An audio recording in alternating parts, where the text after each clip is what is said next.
Morning. Morning.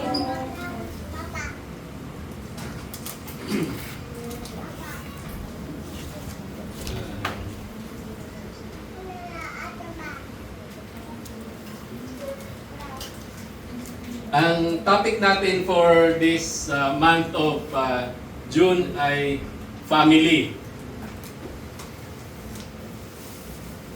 Excited ba kayo?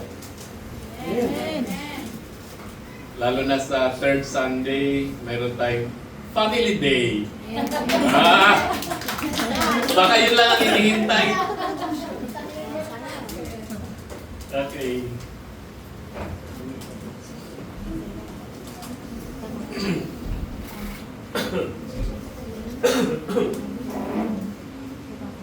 Nagtanong ba kayo, saan kaya galing yun? Kung ang unang dinalang ng Panginoon ay si Adan, tapos si Eva, tapos nagkaroon sila ng anak, si Cain, si Abel, tapos si Seth. Nagtanong ba kayo, paano sila dumami? Hindi niyo ba inisip yun? Puro lalaki ang anak eh.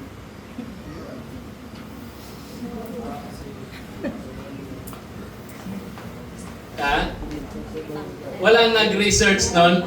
Ngayon, ano lang, Google na lang eh. Pag i-Google nyo. Hindi na, sabihin ko na lang. Sige. Alam niyo po, noong unang panahon, tantang-tanta ko pa.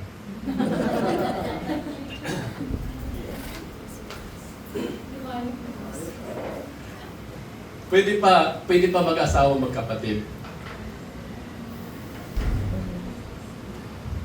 Sabi sa Genesis chapter 5 verse 4, Adam lived 800 years after he begot Seth.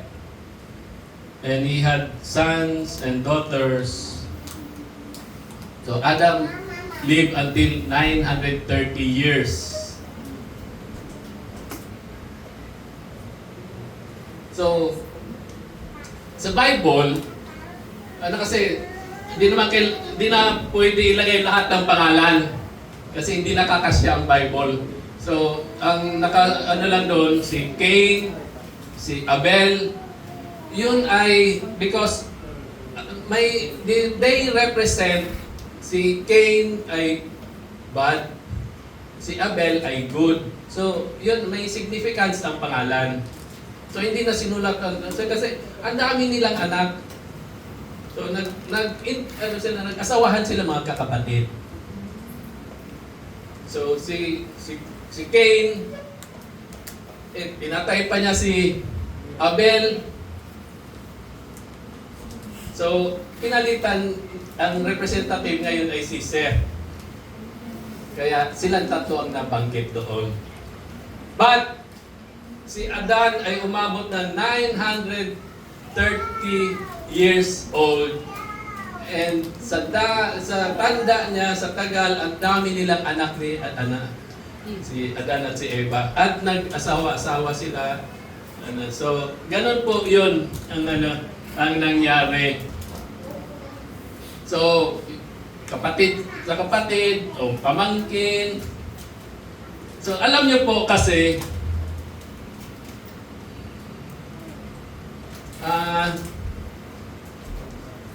ang purpose kasi, sabi ng Panginoon ay, magpakarami kayo. Paano sila magdadami kung wala namang ibang tao doon? So, before they were allowed, nag-asawahan magkakapatid, mga pamangkin. Hanggang dumami sila. And pagdating sa lumaganap din ng kasalanan. Kasi yung fall of Adam, and then sin entered, and then so God brought judgment.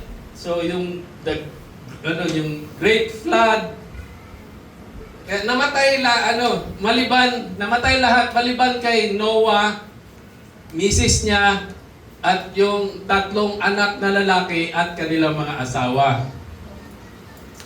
So, after the flood, so, 8 sila. So, yung mga anak ni Noah, nag-asawahan ulit yung mga kakapatid, mga pamangkin. Ganun po ang nangyari. And, so makita natin si Abraham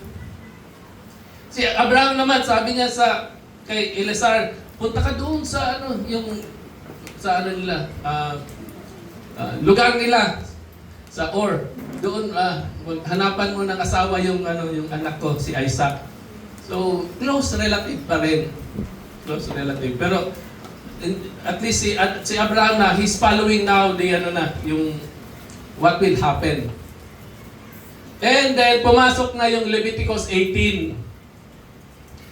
Sa Leviticus 18 ay dito na kasi marami na dito na binigay ng Panginoon ang batas. Sa Leviticus, sa Exodus, and then sa Leviticus ay mga rules. And nandiyan na rin yung rules about marriage.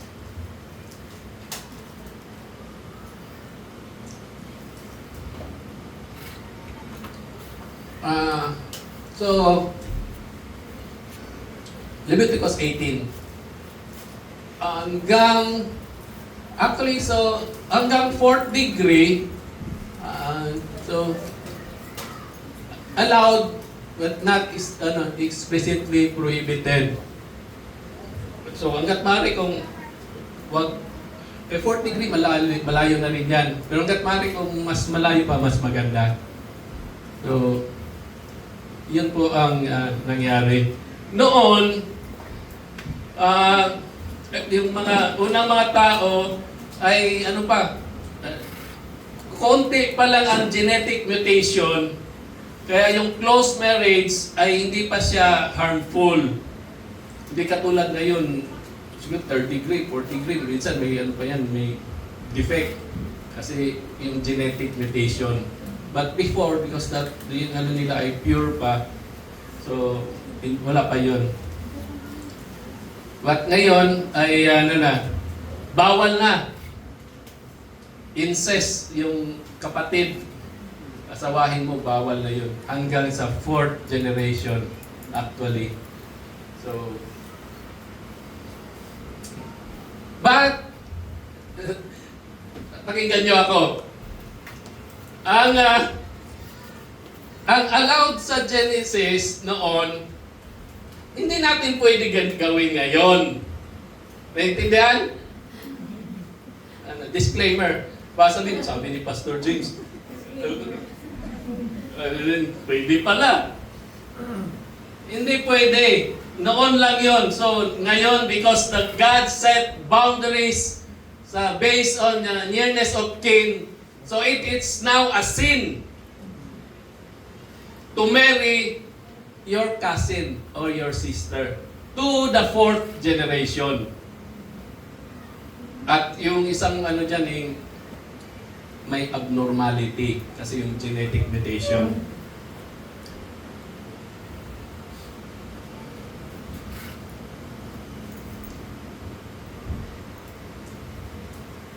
Okay, so we are now looking at the foundation of family. So ito yung parable ni Jesus. Yung house on the rock ay matatag siya, but the house on the sand, pagdating ng alon, wasak na rin siya. It collapsed. So, yung house na built in the sand ay meron siyang blueprint, meron siyang architect na pinag-aralan talaga at doon talaga yung foundation na hindi siya madaling mag-collapse o masira. So, the same with God. The family foundation ay designed by God. The foundation of human community. So, it's not an invention, human invention, but it's a divine creation. But still, others, they still built in sand. Lalo na yung natin culture ngayon, pwede raw, same-sex marriage. And then yung iba, nakikiapid pa. And of course, it's not the biblical design and it's a sin. So when judgment comes, it will collapse. It will not stand. Okay.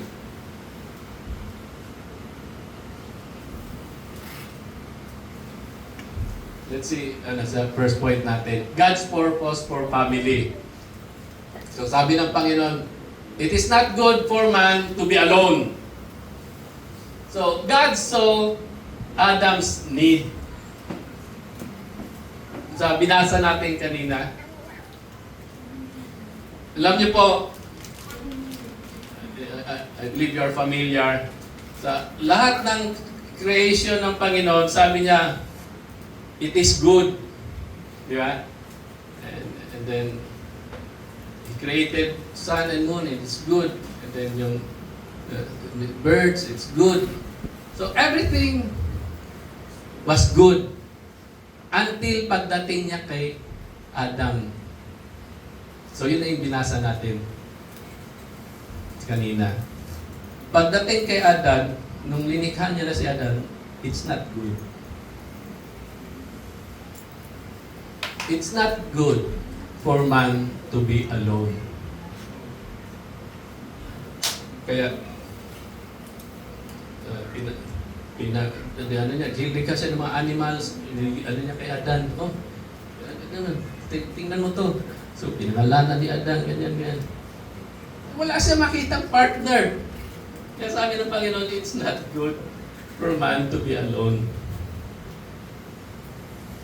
Kaya sabi ng iba, galing sa unggoy, ay hindi yung, alam niyo po, sa Tibetans, doon sa Tibetans, ang spirit daw, nagipagtalik sa unggoy, ang lumabas Tibetan. Ayun, yun ang nila belief nila. And that's their belief kasi reincarnation Reincarnation, and then, so nag-mutate, so iba rin yung sa Hindu, so iba rin yung Tibetan kasi at least gwapo pang unggoy. Kasi sa Hindu, kahit ano-ano, hayop. Kaya pag masira natin ang gospel, maintindihan nila, ma-appreciate nila, hindi pala ako galing sa unggoy. Special pala ako na creation ng Panginoon. So you have to make them understand the gospel. Now, we are a special creation of the Lord. Hindi man lang tayo higher from the monkey. Hindi pwede. So, walang partner si Adan. Hindi naman yung spiritual being, yung hayop. So, that's what happened. God saw Adam's need.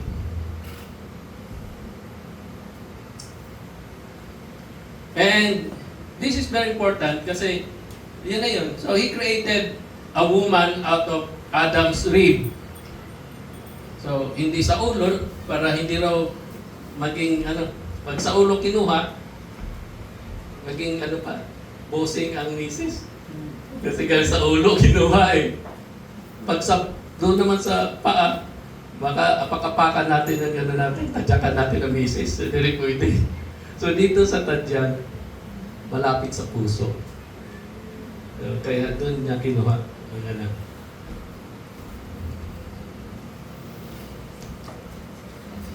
And so this helpmate, it signifies that we are made for community. We need a partner. So, relationship, called marriage, was actually first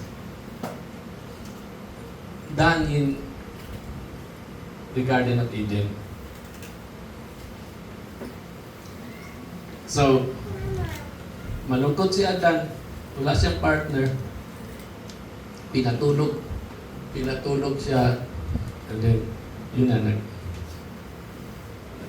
first na nag-perform ng operation ay ang Panginoon din. Ano siya, operate siya, tapos ginawa niya si Eve, and then binigay niya na kay Adan. Nung nakita ni Adan, anong sabi niya? Wow! Masaya! So anong nangyari? Na kapag ang first poem sa Bible ay galing kay Adan. Kaya sabi na kaagad ni Adan, "This is now bone of my bones and flesh of my flesh. She shall be called woman, for she was taken out of man." So that's a poem. So because of yung kasayahan ni Adan, he gave a poem.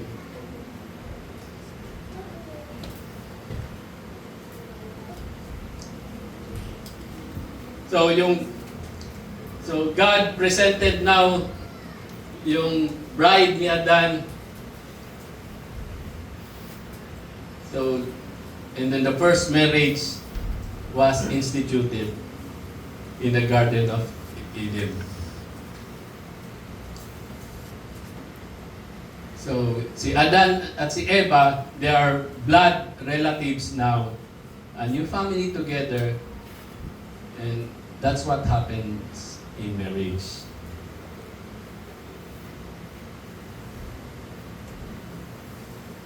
Pangalawa, family is God's answer to loneliness, providing kinship, companionship, and love. Una, kinship. Kinship, yung pagkamag-anak. So, kamag-anak, kinship. Kamag-anak. So, hindi pumasa yung mga animals. Hindi pumasa kay Adan. Sa atin, pasado ba? Bakit yung iba pag-uwi sa bahay? Sabi ng misis, animal ka! Naging animal. Animal pala. Hindi ba? Joke lang yun. Anyway, so yun. Yung family, God established family. So, and that's through this yung kingship, first human community, and it is called the smallest unit of society. So kinship ties gives identity, belonging, and continuity. Yung sa Cagayan ako dito sa Mua, yung akong amahan, ang aking tatay, 10 sila magkakapatid, siya lang ang lalaki. So yung Sarenas, siya lang ang Sarenas. Tapos kami, anak niya 5, 2 lalaki, 2 rin kami Sarenas. And, so wala na kaming Sarenas na kilala. Pero galing daw sa Nueva Ecija, kaya pagpunta namin ni Pastor sa yung forum, Pinuntahan namin yung Sarenas doon. Ay, kamag-anak tayo. Nagbigay siya ng sibuyas. Dinala ko dito sibuyas. Dahil sibuyas. Sarenas. Sarenas. Sige ba. Gusto mo sibuyas? Dahil sibuyas din. Doon. So, yun. Yung kamag-anak. So, identity, belonging, community. So, napakahalaga. Napakahalaga ng kamag-anak.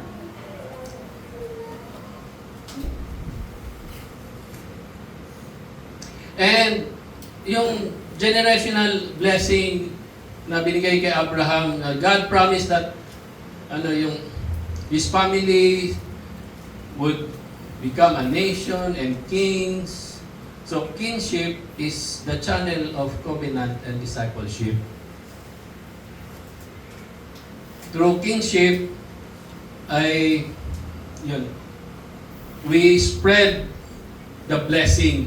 We become a blessing sa community. And then companionship. Sige. Diyan na yan. Companionship ay sa God's design, sabi niya, she created Eve from the rib, ibig sabihin nun, suitable helper. So, Eve was not inferior. Hindi inferior ang babae. Actually, mas maganda pa sa lalaki. Niwala ba kayo nun? Amen. Kasi ang lalaki gwapo. So, but it complements sa needs niya and being a spiritual being. So, Eve was equal in dignity, but different in role, perfectly matched to complement Adam. So, this is the divine blueprint. Marriage and family are God's way of ensuring that no one walks through life isolated or alone. So now family or marriage, it becomes a witness to the community. So it goes beyond personal partnership. So family now pinamumuhay nila God's covenant love, and they become a witness. So a Christian household radiates influence, shaping the wider community through faith, service, and example. So kanina binanggit ko si Abraham, ang promise ng Panginoon, through your offspring, all nations on earth will be blessed. So, the family is a channel of generational blessing. So, tayo po ang mga anak ni Abraham. Amen? Amen.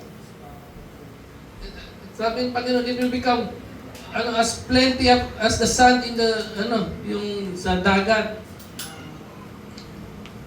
We are the offspring of Abraham by faith. And through our faith, we also bless and we become a blessing. Gusto ko itong banggitin yung family ni Pastor Abner. Actually, blessed ako sa family ni Pastor Abner. Pastor Amalu, si Nathan, si Nemuel, si Nerlois. Active na active. Kahit saan maasahan. Kung wala sila, wala siguro ang RCAF. But because sa pinangunahan ni Pastor Abner and Pastor Amalu, and then their children follows. And then we also now are blessed sa kanilang buhay. And then that's why RCAF is now growing and even becoming strong. And their influence still ay naabot pa sa akin and siguro sa mga darating pa. So maraming salamat, Pastor. Batsang sip-sip pa.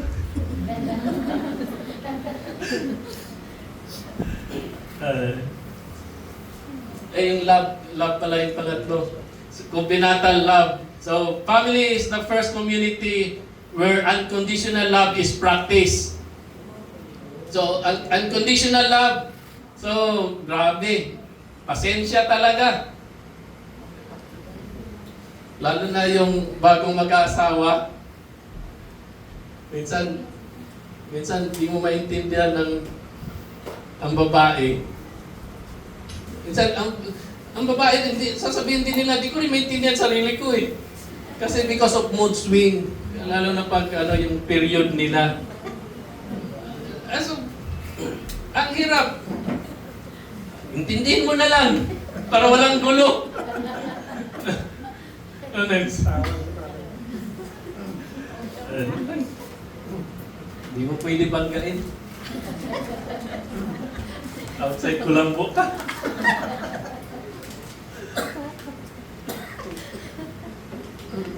So, ganun din ang magulang. Hindi nila matiis sa kanilang mga anak. Kahit isubo na lang. Ibigay na lang sa anak. Kulang. So, this love mirrors God's covenant love for Israel and for us. So, sabi ng Panginoon, I will be your God and you will be my people. So, marriage vow is not as long as I feel like it, but it's for better or for worse. So, it's reflecting God's steadfast love.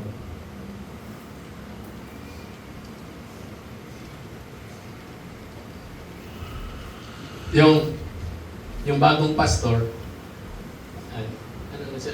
first time siya mag-officiate sa kasal. Tapos, nervous siya. Pa-advise siya sa senior pastor niya. Ano bang kailang advice mo mabigay sa akin? Ano bang gagawin ko? Sabi ng pastor, tanong niya pala na basta, kung, nervous ka, na blanco ka, mag-recite ka na lang ng verse. Sabi, mag-recite ka ng verse ba para mabalik yun, di ba? Parang ganon. Sige, so na siya, officiate na siya ng kasal. Na-nervyos na siya kasi ang daming tao. Tapos bigatin pa yung kinasal niya. So na-nervyos siya, na-blanco. Na-blanco ang isip niya. So yung kinakasalin, naghihintay.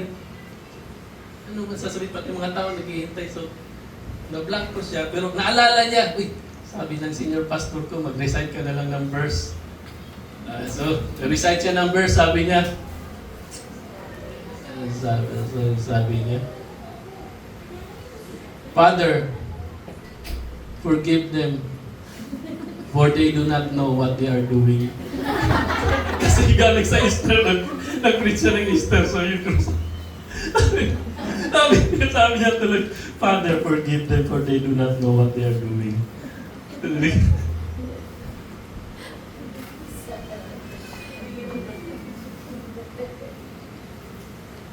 Actually, yan din ang tingin ng mga tao. Karamihan ng tao, they don't know what is marriage.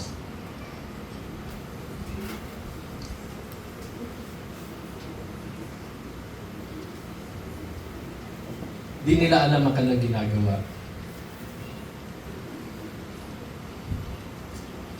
Kaya karamihan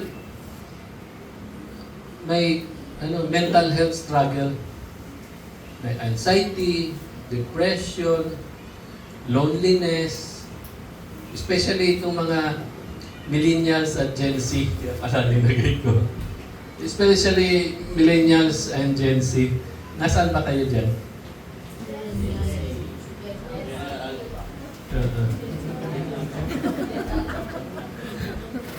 Na pasok pa ako sa baby boomer. kami ni Elder June at si Pastor Abner. Baby boomer pa kami. And then, itong sa millennials, no, pagpasok sa millennials, at least Gen X, ano siya, medyo independent at saka skeptic, so pinag-aaralan, bakit ganito? So, but pagpasok na sa millennials, they will not grow up with the internet, rise of internet. So, baliktad, Papapita rin, in the internet rise. And then Gen Z, na sila? First through digital, natives. Pagdating sa alpha, raised in an always online world. Walang tigil sa cellphone or computer. Patay ka dyan. Nakakatakot ang paglaki ng Gen Alpha. Hindi yan biro. Paglaki niyan, delikado.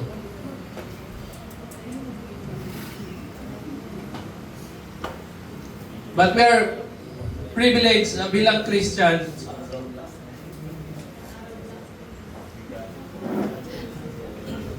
Kasi hindi unstable ang mind.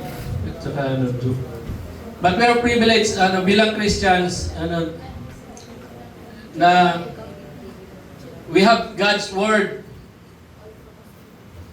na it reveals to us. It's all about yung God's plan, redemptive, and even salvation, and marriage. And we look at, even now, we look at Genesis chapter 2 as the prototype, yung modelo ng marriage.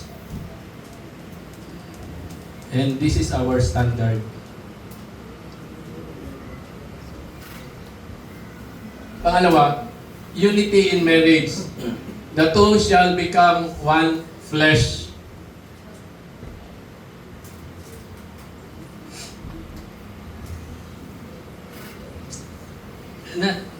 Nakita niyo yung importance sa mag-asawa? They are created in God's image. Kaya si Adam, hindi siya pumatol sa animal. Hindi pwede kasi yung umuwi na lang ng animal. So this Adam and Eve, they are both created in God's image, and then coming together as one flesh. It signifies two spiritual beings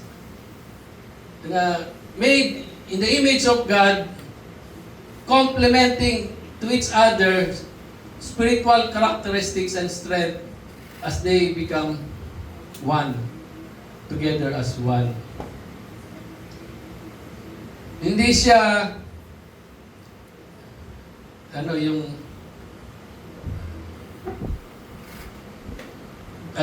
temporary physical, but it is something spiritual na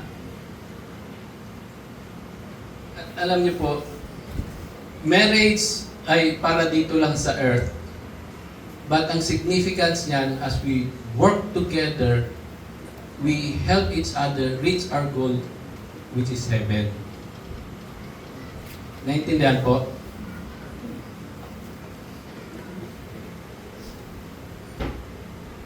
Kaya, yung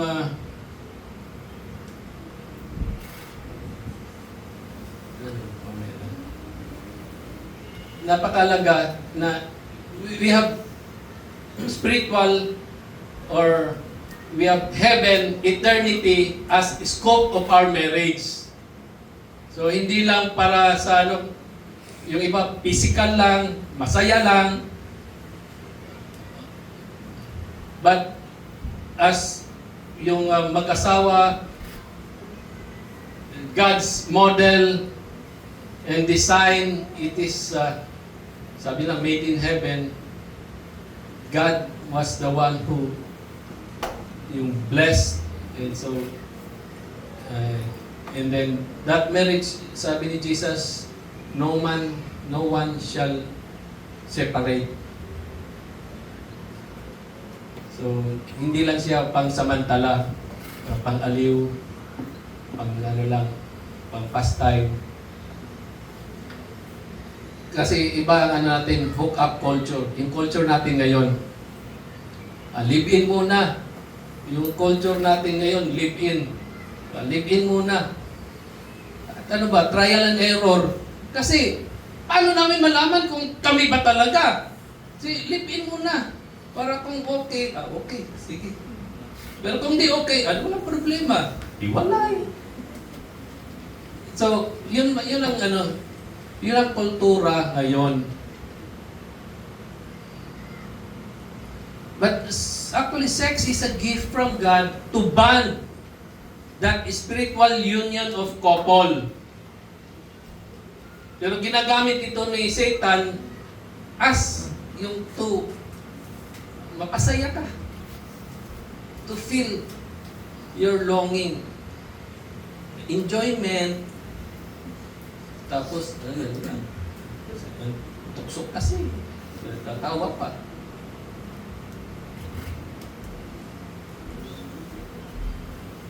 Basahin natin. Ang mga hinihintui ay hindi magmamana ng paghahari ng Diyos. Hindi lang iwalalayan. Huwag kayong magpadaya. Ang mga nakikiapid, ang mga sumasamba sa Diyos-Diyosan, ang mga namamanlunya, ang mga bakla, ang mga gumagamit sa kapwa-lalaki ay hindi magmamana ng paghahari ng Diyos. okay. So sa English, yung nakikiapid, sexually immoral. So iba to sa idolatry, ang mga ngalunya. So yung pakikiapid, sexually immoral, ito yung walang asawa, nagsama sila, fornication. Sa English, ang tawag niyan fornication. Kasalanan yan. Impyerno ka talaga yan. Pag fornication. Hindi yan biro.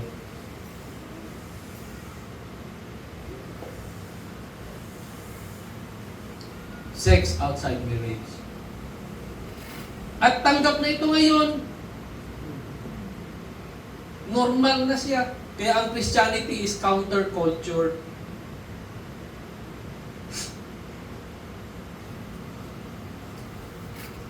Kaya, as yung marriage together, God's design, committed to each other's need. Kaya, sa babae, it is extremely important na tingnan mo ang physical need ng iyong asawa, lalaki, para hindi siya magkasala. Yun ang ng babae. You have to compensate, or you have to feel, you have to look up to the needs of your husband sa mga babae para hindi magkasala ang lalaki. Sa lalaki naman, you have to also to shower affection sa iyong asawa. Spend meaningful time, devotion time, meet yung needs niya emotionally, and also be yung napakasela ng babae. So we are gentlemen, and then so we have to take care of their needs also, para hindi sila ma-tempt ng kalaban ni Satan.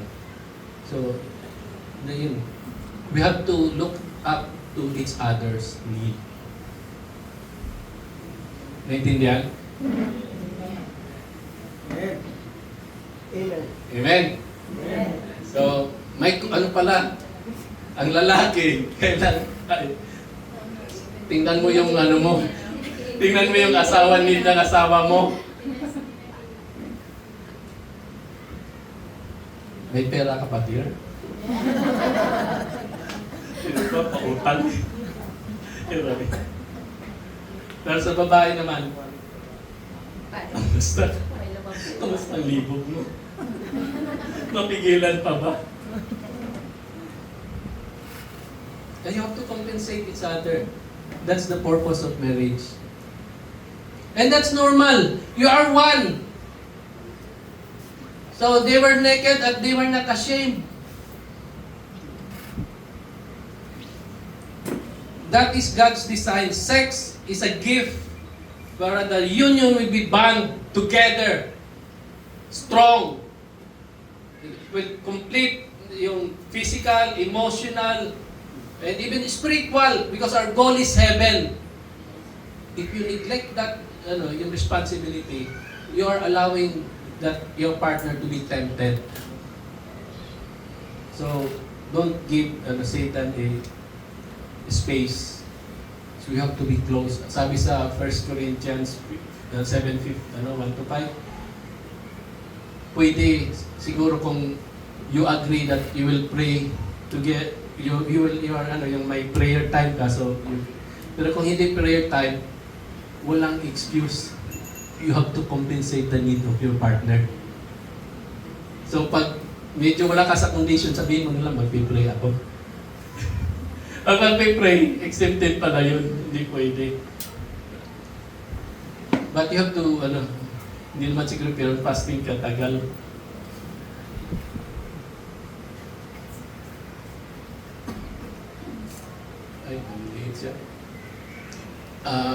Protecting marriage from sinful culture. So, teach covenant over contract. Emphasize that marriage is not a temporary arrangement, but a lifelong covenant with God. So, we're doing this at church.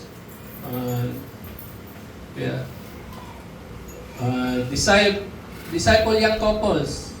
So, provide premarital counseling, mentoring, accountability to prepare them for covenant commitment. So, if you're planning na mag-asawa, you can approach yung pastor or even yung older couples. So, model healthy marriage.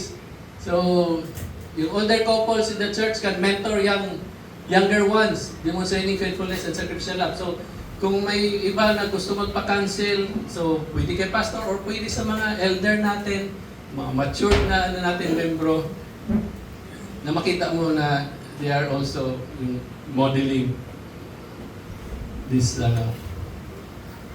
God's design of marriage. And then, challenge cultural lies. So, address hookup culture and cohabitation directly. Showing how they cheapen intimacy and distort God's design. And so, ngayon sa yung preaching, or even minsan kung i-approach kayo ni pastor, it's not that yung galit or ibig sabihin nun, mahal ka ng pastor. Huwag yung tinatarget ako ni pastor. Nakikialam pa. Hindi po, mahal kayo ni pastor. Prioritize spiritual legacy. So, teach that success is not career-driven individualism, but passing on faith to the next generation. So, kung hindi siya clear na you're passing that faith to the next generation, ang result niyan ay yung fear of commitment. Kaya ibang mga anak natatakot na mag-asawa. Yung iba siguro, they are avoiding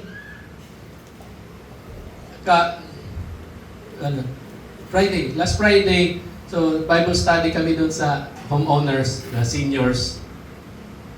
Grabe, interesting yung namin, yung faith, gifts. So, sabi ko, respect, let's respect. So, ang sa akin ay biblical theology, so I'm not sharing anything.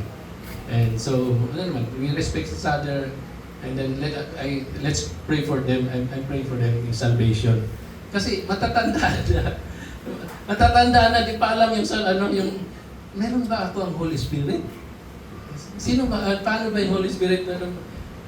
Paano ba magkaroon ng Holy Spirit? So, grabe. So, yun. But matigas kasi yung still deeply rooted sa theology nila. But patuloy ako mag-attend doon. Tapos nung pauwi na kami, sabi nung isa, yung leader, sabi niya, Pastor, pag-pray mo yung mga anak ko. Bakit? Ang tatanda na eh. 3 babae, ang youngest 30, wala pang mga asawa. Sabi ko, sabi niya, pag-pray niyo yung mga anak ko, Pastor, kasi wala pang mga asawa, sabi niya. Sabi ko, okay lang yan, sabi ko. Siguro, nagpupundar pa lang. So, kailan makatapos, magpundar, tapos mag-asawa. Hindi sabi niya, ang youngest 30. Mga professional na. So, I think there's a problem. Asan si Nathan.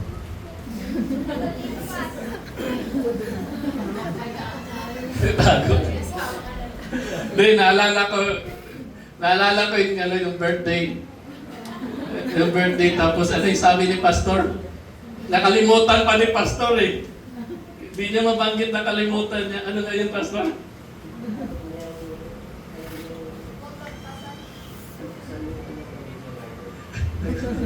Huwag mo i-break ang aking record.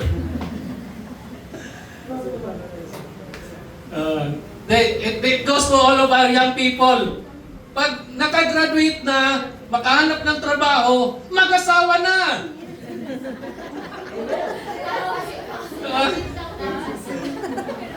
Ayun na yun. Wala na. Yung elder dun, 30 ang youngest, 3 babae, tapos mga professional pa, wala pa mga asawa. Maiksi lang ang buhay natin. Ikaw din.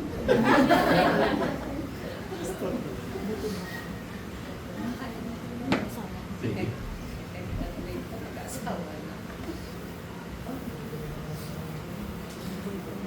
Kakatulong ako.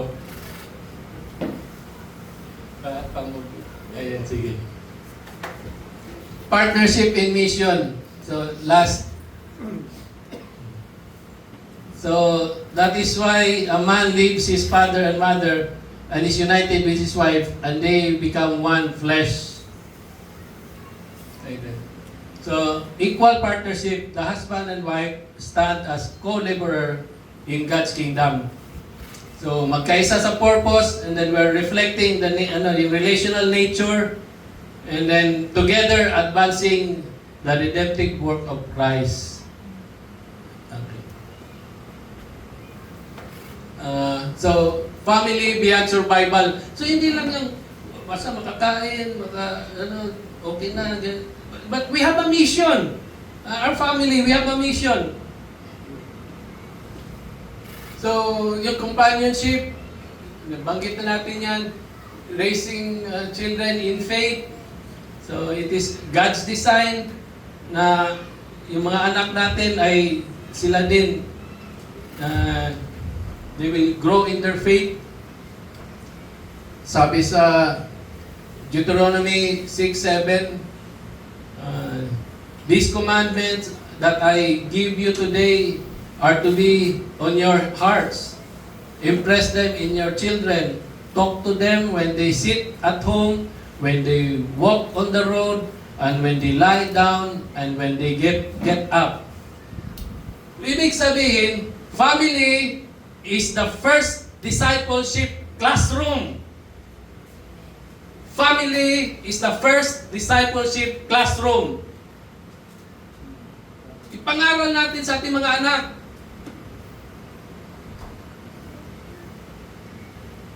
And then when they grow up, they will not depart from it.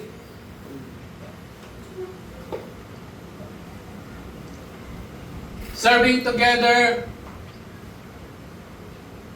So, sabi ni Joshua, as for me and my house, we will serve the Lord. And then witnessing to the community. So, ang makadiyos na pamilya ay isang yung buhay na testimonyo na makita ng mga neighbors, kaibigan, society, and even sa church, na ang pamilya nito ay pinamumuhay ang pag-ibig ng Diyos at ang kabanalan.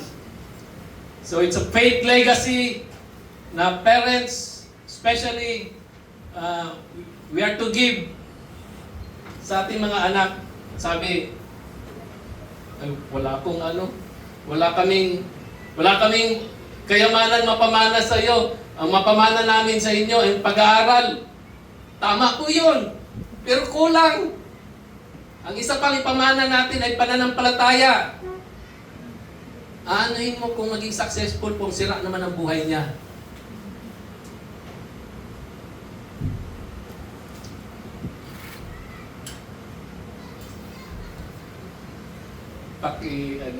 Next. So, family is God's missionary strategy.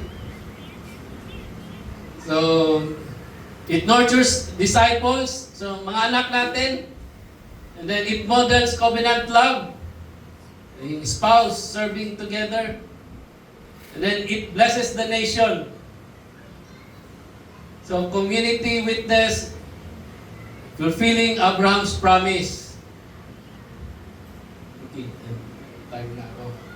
And conclusion, Genesis 2 reminds us, family is God's idea, not ours. It is His covenant design for companionship, unity, and mission. In a world of shifting definitions, so iba-iba na yung pwede na bakla, pwede same-sex, so shifting definitions. The church must stand firm, modeling families built on Christ, the solid foundation. Maraming salamat po.